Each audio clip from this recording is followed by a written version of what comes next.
আমি নারায়ণগঞ্জে চাকরি করছি, তখন শুনছি সে কাঞ্চনে থাকতো আর কি। কাঞ্চনে কাঞ্চনে ওখানে একটা মানে হোটেলে সে চাকরি করতো।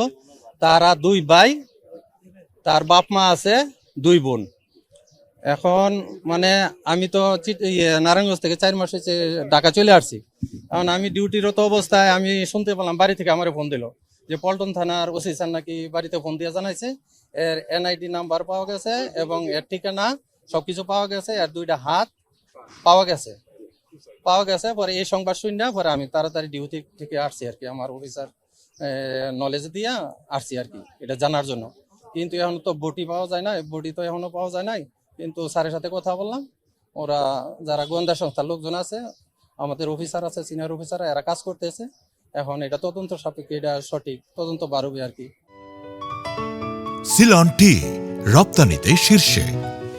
কিন্তু এখন এইখানে ঢাকাতে কোন জায়গায় থাকতো বা সে কার সাথে চলাফেরা করতো এগুলো আমি এখনো ডিটেলস জানি না। আমি বাড়িতে ফোন দিছিলাম যে এইখানের কোনো ঠিকানা আছে কিনা, এখানে কোথায় থাকতো, কোন মেসে বা কাদের সাথে চলাফেরা করতো, এই জিনিসটা জানার জন্য আর কি।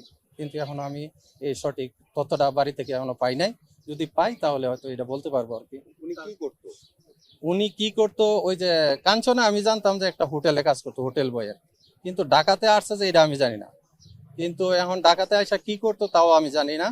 কিন্তু বাড়ি থেকে এরা এরা সঠিক তথ্যটা এখন আমার দিতেছে না। যদি বাড়ি থেকে সঠিক তথ্যটা দেয় তাহলে আমি বলতে পারবো আর কি, যে সে আসলে ঢাকা কি কাজ করতো বা কার সাথে চলতো, কোন মেসে থাকতো, বিস্তারিত আমি জানাইতে পারবো আর কি।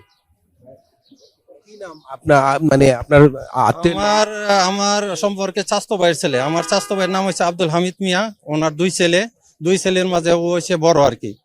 ওর নাম হচ্ছে বাদল, ডাক নাম বাদল। হ্যাঁ, জি জি, ওবায়দুল্লাহ। হ্যাঁ, ও মাদ্রাসায় লেখাপড়া করছে। হ্যাঁ, তারপর মানে বাড়িতে বিদেশ যাওয়ার জন্য টাকা পয়সা মাইর খাইছে, পরে বাড়ি থেকে বাড়িয়ে গেছে আর কি।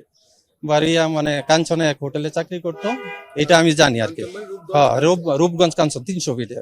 হ্যাঁ, তো ওই পর্যন্ত আমি জানতাম। আমি যখন নারায়ণগঞ্জ জেলায় ছিলাম, যখন আমি ঢাকা চলে আসছি, তারপর আমি তার কোনো খবর পাই নাই। তো আজকে বাড়ি থেকে আমার ফোন দিয়ে বললো যে এই ঘটনা, পল্টন থানার অফিসার ইনচার্জ বাড়িতে ফোন দিয়েছে, দিয়ে বলছে যে এই ঘটনা, যে এখানে 2টা হাত পাওয়া গেছে ওবায়দুল্লাহ।